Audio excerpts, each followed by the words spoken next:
Good evening, and welcome to the workshop, Get Your PTA Board on Board. My name is Jane Harsha, and I'm the immediate past president of New York State PTA.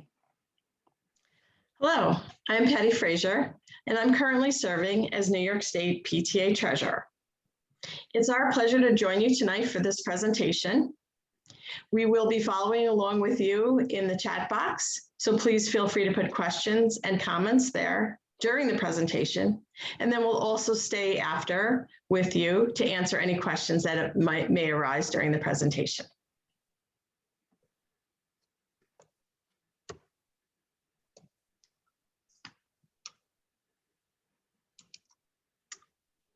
The New York State PTA mission. PTA is a powerful voice for all children, a relevant resource for families and communities, and a strong advocate for the education and well-being of every child.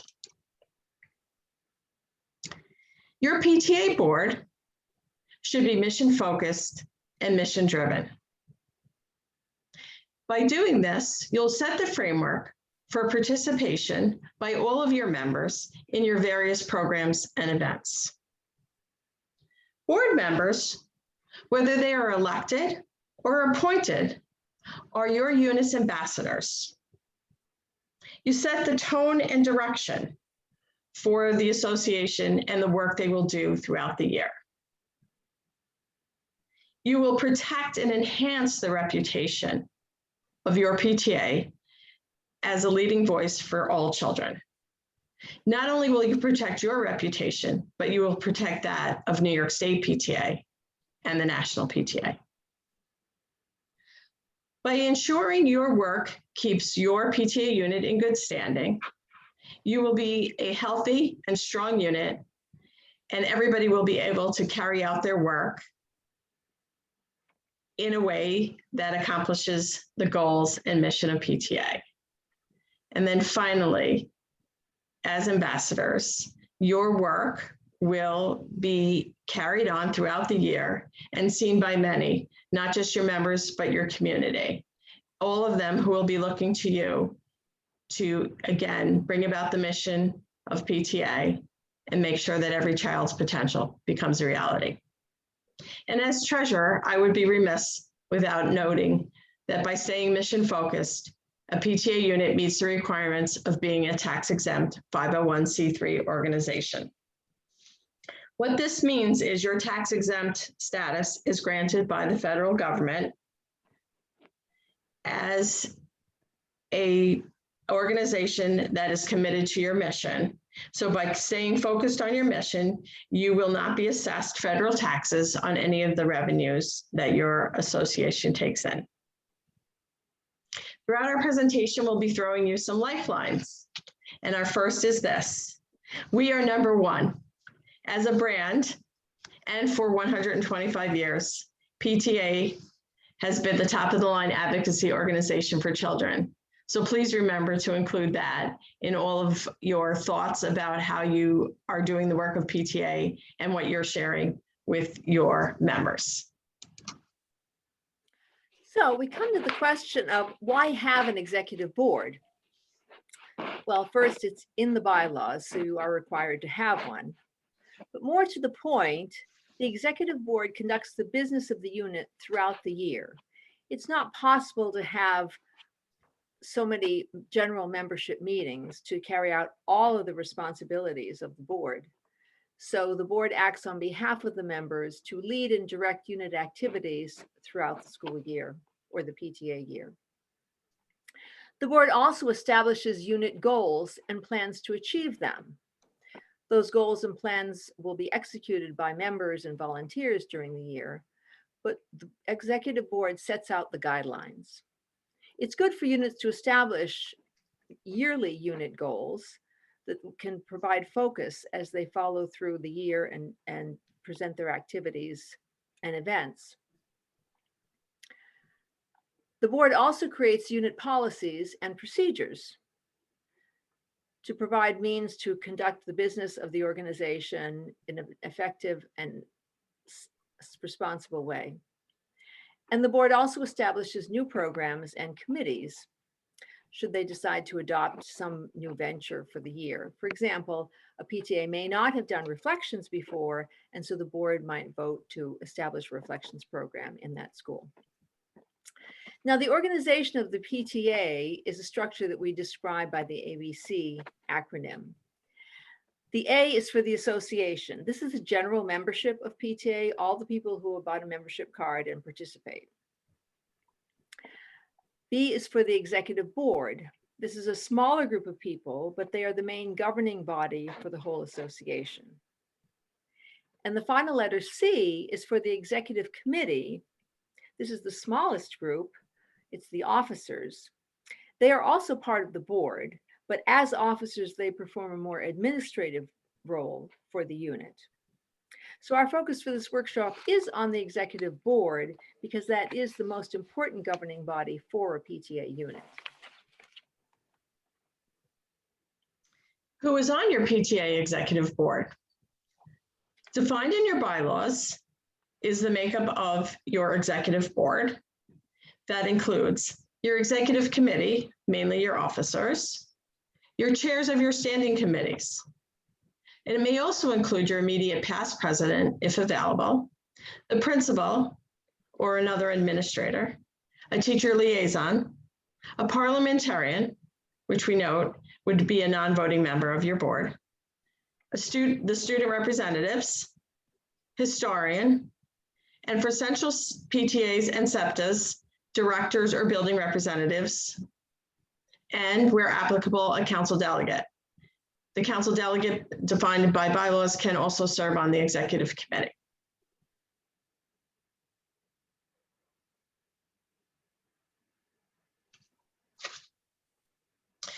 Each member is the go-to for some aspect of PTA work and operations. Most members of your PTA board have a positional set of responsibilities, such as your membership chair or your programs chair. But they also have the responsibility for the entire workings of your PTA through the decision-making body of the executive board. So as a whole, the executive board is tasked with the following duties: transact business between general meetings, create committees, approve the committee's plans of work, adopt procedures, present reports at meetings, review and submit the proposed annual budget to the association for adoption, appoint an audit committee as per the bylaws, and fill vacancies in office. The lifeline that we offer is that sample procedures can be found in the New York State PTA Resource Guide. You can use them as is or adapt them to match the work of your individual unit.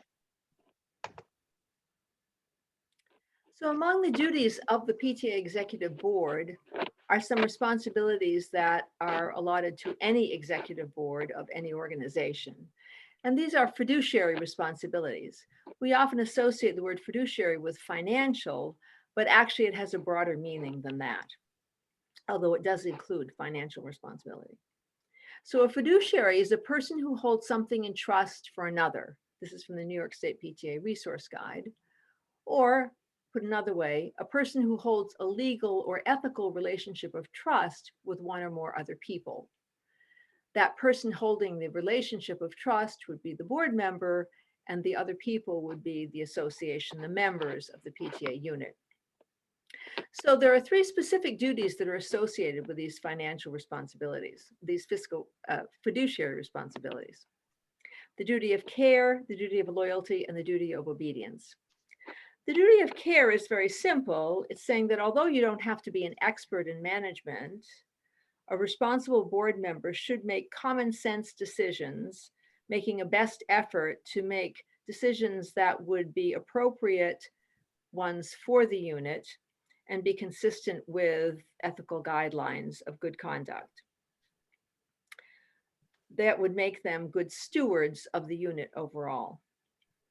The duty of loyalty is to say that PTA comes first. It's not about you, it's about the board representing the PTA. So there should be no conflict of interest or any personal agenda or gain given to a member of the board because of their board position. And then finally, the duty of obedience is that the board should follow all bylaws, procedures, and other guidelines of PTA as they're conducting their business. Now, these overlap somewhat with what we might call PTA ethics, where there are 3 questions that we suggest any board should consider before they're making a decision and committing to any sort of action. First is it legal, literally legal, under the laws of the United States? The second is it consistent with PTA policies? And this is similar to the duty of obedience that we just discussed. And then finally, is it supportive of the PTA mission? Again, as the board is a mission-driven organization, a mission-driven body, this is a very important question for them to ask before they commit to any decision. So, in the interest of looking at how a board can put the PTA mission into action, what does a successful board look like? In order to present the information about a successful board, we are going to be looking at 4 areas: board culture, team building, development opportunities, and results. So board culture is extremely important to your PTA board. We often think of culture as the beliefs, values, characteristics, and customs of a social group. And we might associate that more with ethnic, national, or perhaps religious cultures. But every group has its own culture. And so the culture of your board is an extremely important part of the experience of board members and in attracting and retaining good members and having an effective board. So one of the features of a good board culture is to work towards diversity, equity, and inclusion, which we often abbreviate as DEI. You want your PTA to be representative of the school community, of every child that we are speaking for with one voice. And so you want your board to be representative of those various groups as well. So people of different backgrounds, experiences, interests, knowledge, talents, skills, perspectives, all of these are really important to include in your board so that they can fill the various needs of the board in terms of the ability to carry out its work, and also provide different roles on the board, reflecting the positions and concerns of the groups that they would be representing. Variety is also important in this because it helps you to broaden your vision. You need those different perspectives on a situation so you can remain relevant to your members, to the changing makeup of your school community. And you can see with a broader vision what would be most appropriate for you to do, how to connect with the members and how to meet their needs as you're going along. Diversity, equity, and inclusion also helps you to be sustainable. You can be ever evolving and have a healthy turnover of positions. We like to retain people who are successful members of the board, but it is important to have fresh faces and fresh ideas and to avoid burnout or getting into a rut. So it really is important to have ongoing turnover of members in your board coming from different perspectives and different experiences. Finally, inclusion and equity are also extremely important. One of the most important parts of inclusion is that that is a way to recruit members to your board. You want to have a diverse board, so you want to be inclusive of all candidates and volunteers that you might be able to attract. So you need to do proactive outreach to these people to spread the word about your need for board members and officers and spread the net as widely as possible. So you want to approach people with different means, through social media, different forms of social media, through PTA websites and school websites, through newsletters from the PTA or the school, emails, invitations, even signs in the school and in other public places like the library or some other organization that people might pass by and see this. And you will also want to, if you have groups that you feel are not engaging with your PTA, in the interest of being truly representative of your community, you want to make visits to places where you can find those people.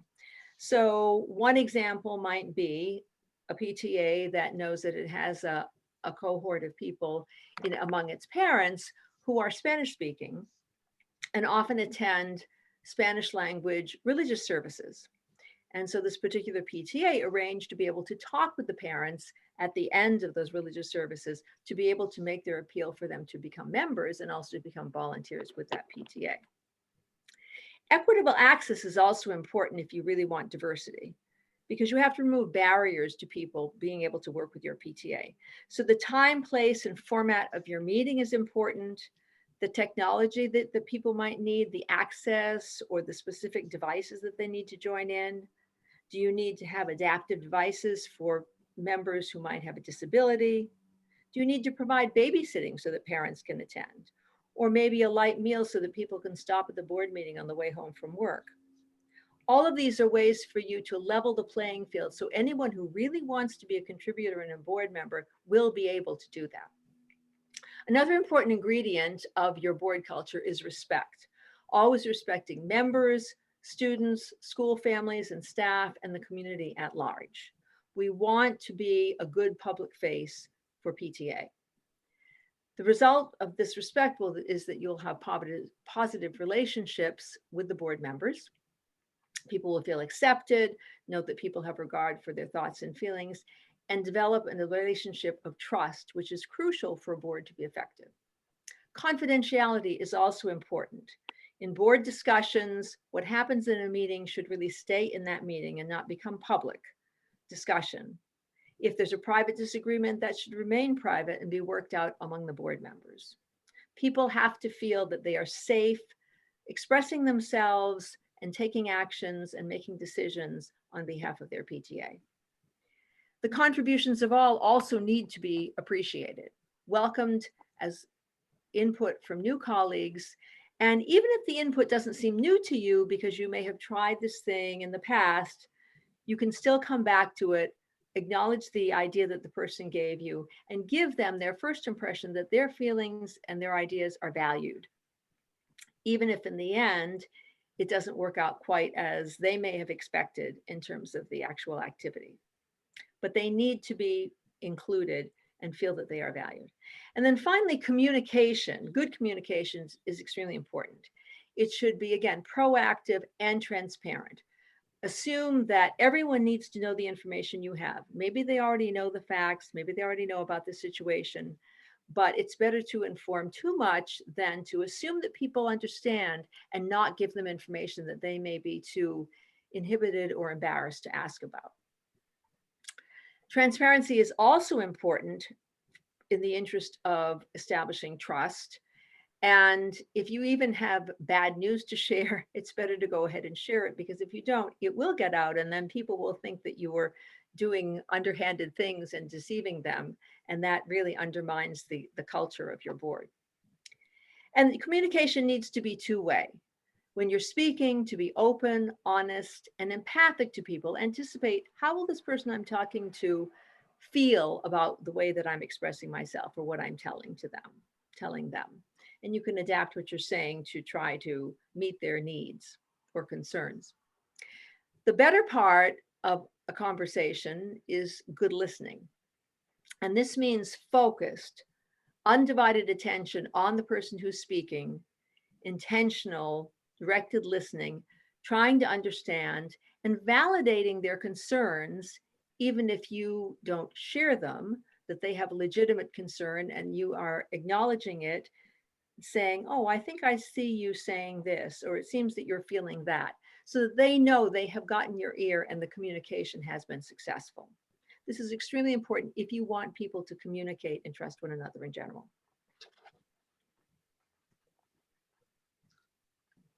Let's take a look at team building. Successful boards have active participation from all members. The common understanding and common purpose, such as being mission focused and mission driven, will lead to a well-functioning team. General board and individual position training is recommended for the success of your PTA board. Where can you get that training? Regions offer training events and workshops. Statewide events, workshops, and webinars are available to all. The National PTA has e-learning, local leaders kit, and DEI resources for you to take advantage of. We also recommend self-training. Have that ongoing at each meeting. Have various board members who have levels of experience serving on the board share best practices. Or ask a community member who's experienced in board practice to come in and make a brief presentation. Another option in our lifeline is to share and view the National PTA series, 10 Minutes to PTA, the Transformative Way. This is a series of short videos that you can play at your meetings, each one of them, and have a different topic that strengthens the work of the board. Another important aspect of team building is positive board interaction. We already talked about the importance that a certain type of culture of inclusivity, respect, transparency, trust is for positive board interaction. Equally important is orientation of your new board members, engaging them and empowering them to be able to be successful contributors to your board and have a sense of accomplishment in their contributions. They need to understand their own roles, duties, and expectations. It's very difficult for people to succeed in their job if they don't know what's expected of them. If, for example, they don't realize that at the end of an event, they will be expected to report on the outcome of that event and assess how effective it was. It's also important for them to learn about the roles and expectations of other members of the board. They will be working together. They will be supporting one another. And there definitely is intersection among the various members of the board in their activities because no one person can do the job alone. So it's really important that they understand what other board members are bringing to the table and how their roles can fit together with that. This leads to collaboration, which is a product of open, positive attitude towards working with other people, welcoming the opportunity to work with people who are different from you and hear their ideas and try to put them into effect. It also depends on honesty, frankness, and sincerity. If you're going to be late to a meeting, please tell the person who's running that meeting that you will be late, not just trying to gloss over something and make up some excuse. People need to know that the viewpoint and the attitude that they get from you when you're face to face is the same that you also have when you're out with other people speaking about them. So it's really important to be honest and straightforward with people. And flexibility is essential to a collaboration. You may be used to doing things a certain way. You may feel comfortable with that and even feel that it's really successful, but you need to be flexible enough to adapt to the ideas and attitudes and practices of other people on the board who are different from you and bring something different to that board. So there's no personal turf on a board and there should be no silos. We want people connecting and nobody who claims sole proprietary control of any particular area. Equally important is support of new members, especially from people on the board who may have had that role before. So this is something where you want to be able to mentor, perhaps formally, or at least support that new person as he or she is trying to adapt to this role, where you see that they could use some guidance, some tips. Certainly you should offer those, but you need to be able to delegate to them, give them a certain amount of guidance to get them headed in the right direction, but not take over that role from them or intimidate them into thinking that they can never really measure up to their predecessors in that role, which will cause them not to want to continue in it or certainly not remain on the board. They need to know that the way they're doing it is perfectly adequate and that you support them in that activity. And then finally, civility, courtesy, and respect in conversations and discussions in the board group is really important. This sometimes is a problem that is significant enough that you might want a written code of conduct just to put people's emphasis on what really matters and what's expected of them when they're in conversation around the board table or have a heated discussion because people are passionate about a topic, but they have different views on it. There's nothing wrong with a healthy discussion, but people should still be courteous and civil to one another. So if you have a written code of conduct, that provides accountability. Everybody buys in to the same set of conditions and agrees to the same conduct. You can even have them sign a letter of agreement to observe that. And if they fail to do that, then there will be some sort of accountability, some consequence built in that might impact their role on the board.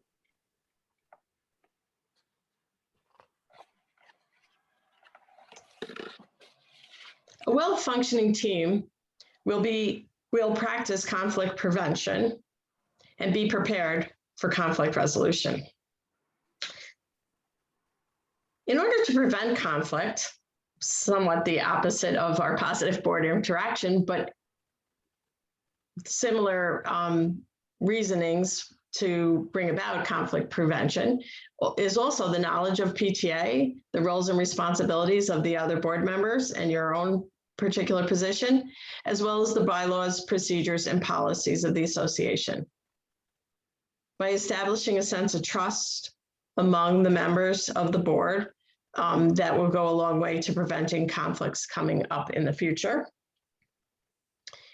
One thing that we can do as a PTA board is to set ground rules for our meetings. And by setting those ground rules, then everyone starts out every meeting from the start to the finish on the same page. Once the ground rules are established, it is a good idea to repeat them at the start of every meeting. This can be done as a board exercise, creating the ground rules, perhaps at that orientation that you're planning. PTA business and issues then should be discussed at the board table. And those issues and business should be discussed once the meeting is gaveled to order. And those discussions should end when the meeting is adjourned. They should not continue on into the parking lot, also known as the meeting after the meeting. So again, all business of the PTA and issues, everybody should have equal opportunity to discuss them. So please make sure that that's where your discussions are taking place. Knowing that there are conversations happening that not everyone is included in can lead to hurt feelings and mistrust, and then lead on to conflict. You should disagree with ideas and not individuals when you are discussing business at the board meeting. And remember, we are all volunteers. And to that end, we should be praising each other in public for the wonderful work that we are doing. But if there are missteps, any corrections should be made in private. Despite everyone's best efforts on the board to prevent conflict, they certainly can still arise. What's important about managing conflict is that everyone understands who's involved in the conflict, and that your willingness to listen to what those people have to say, and that you, as somebody who is helping to manage the conflict, will remain impartial. It's important that all involved reach a compromise or some form of consensus. If a conflict actually arises on your board between individuals, we recommend using a mediator, perhaps from your council or region, that can come in to work with the parties involved. Learn more about the 3-to-1 rule in the resource guide in section 10 programs. The 3-to-1 rule recommends 3 advocacy or programs for your families for every one fundraising activity you have. Following this 3-to-1 rule will help you stay mission focused. And by being mission focused, everybody is on that team. So that team hopefully will have little or no conflict as the year goes on. Another feature of a good and effective board is to provide development opportunities. Now, we've talked about how the board should have an orientation so that everyone learns about the roles that they have to play and the duties that they have, and training so they develop the skills and knowledge to be able to be effective board members once they join the board. But this happens after people have been appointed and elected. We want to consider, how about leadership development before we appoint and elect people? To have a program of ongoing volunteer development that works with average members of the PTA, people who have not yet designated themselves identified or been designated as leaders, and invests in their development, their acquiring of skills, knowledge, and capacity to be able to become future leaders of the PTA. So volunteer development invests in the most valuable of PTA resources and the most renewable, which is our members. Our power as advocates depends on the active engagement of members, the numbers of them, and their willingness to carry out our advocacy campaigns to contact their legislators or Board of Education members or whoever it is that they need to advocate for children.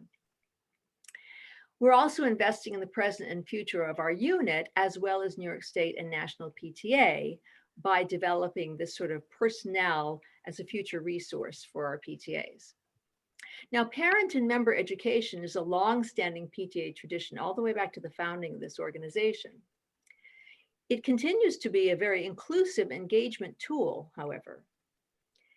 Even if people are not very knowledgeable about the PTA, or perhaps not even members at the moment, offering them training in parenting or family engagement, in advocacy issues, in PTA basics and programs so they can get to know who the PTA is and what they do in the school is an excellent way of engaging people and getting them to want to join the PTA, but also to develop their PTA skills. So by offering training, workshops, webinars, information sessions in these areas, you will connect with current members and attract new ones. You will also be helping these people achieve their full potential as parents, PTA members, and active citizens. A lot of the skills that people learn through PTA training are very travelable skills that can be applied to different situations. So they become good advocates for themselves and their families and any other interests that they have throughout their lives. It also prepares them to be able to step up and train for leadership roles. So the leadership training may be more advanced, but they have a good basis for being able to consider joining the board or becoming an officer to serve with the PTA. And by having that PTA knowledge, learning, for example, what it takes to be a secretary of the PTA, they will have a better idea of whether this is something they really are going to be interested in and find where they can fit into their board, into that in the future. And even if they are not accepting leadership roles immediately, you have created a group of skilled, well-informed, effective volunteers to carry out the PTA's mission and work. We need volunteers to be able to do this. Leaders alone cannot carry out PTA's work. They can't do the advocacy. They can't run the programs. They can't do all of that by themselves. So it's important for us to have effective volunteer followers as well as leaders to be able to carry out our PTA mission. And we need to keep in mind that leader and follower are fluid roles. Sometimes we will be leaders in PTA, sometimes we will be followers, depending upon the situation. So it's important for people to know not only how to lead, but also how to follow effectively.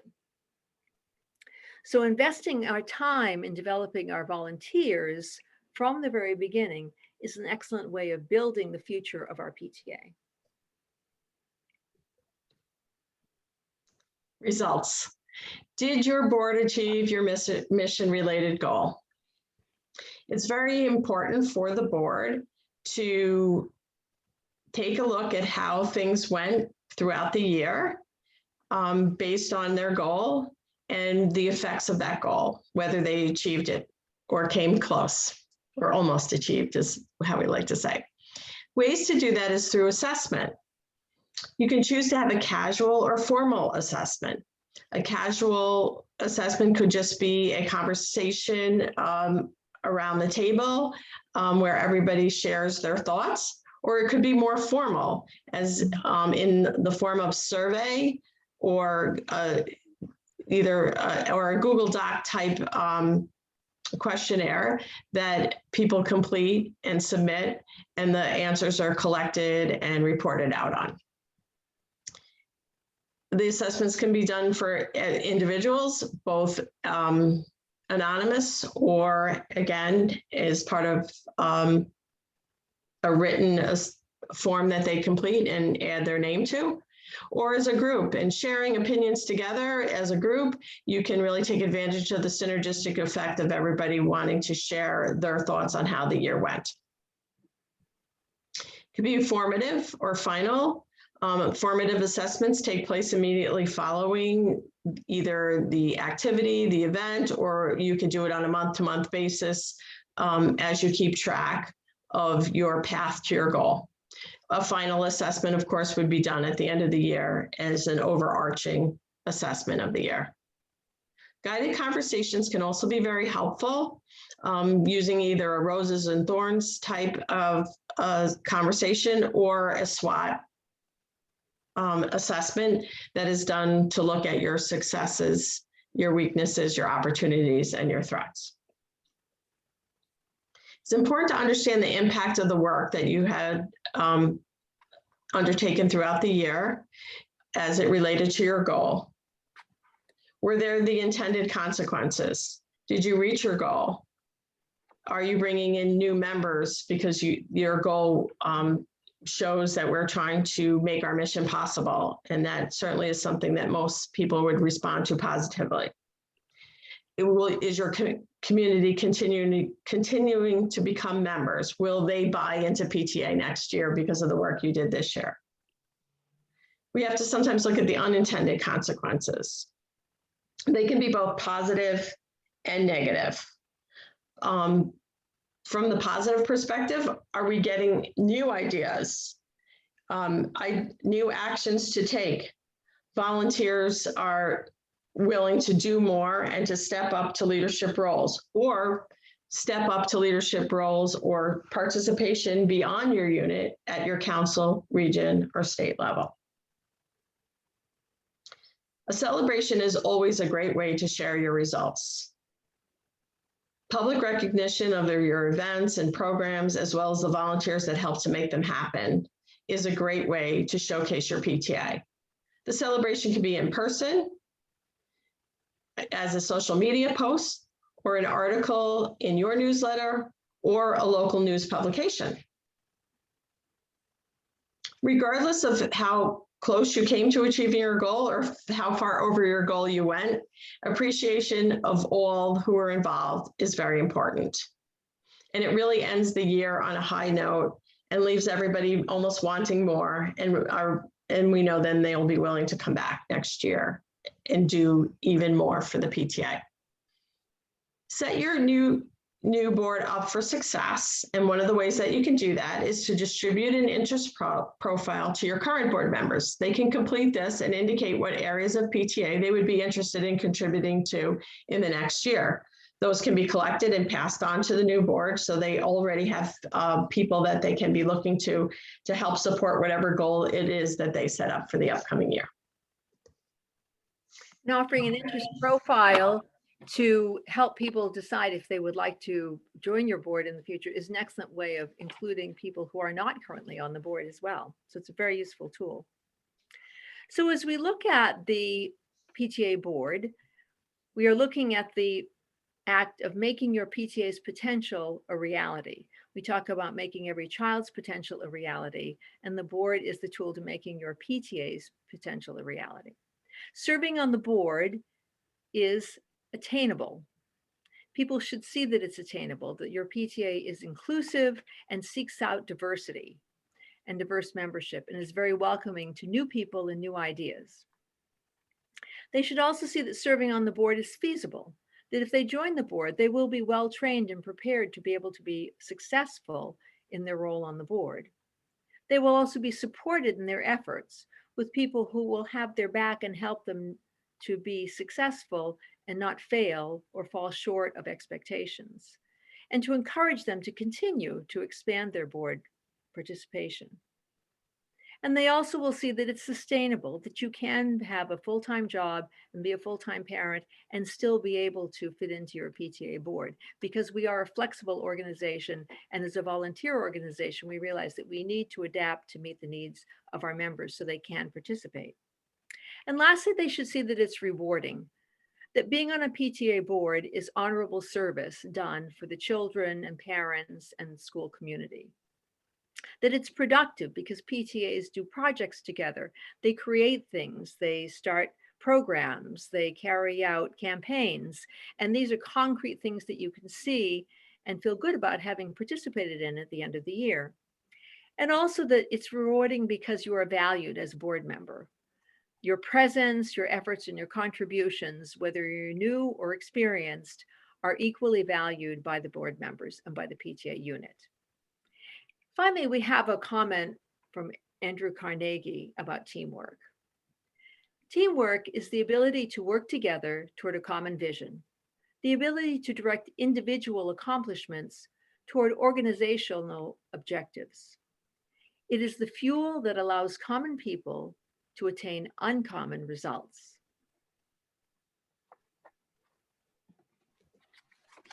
Here we've compiled a list of key resources that we feel can be effective for you to use in your board work in the upcoming year.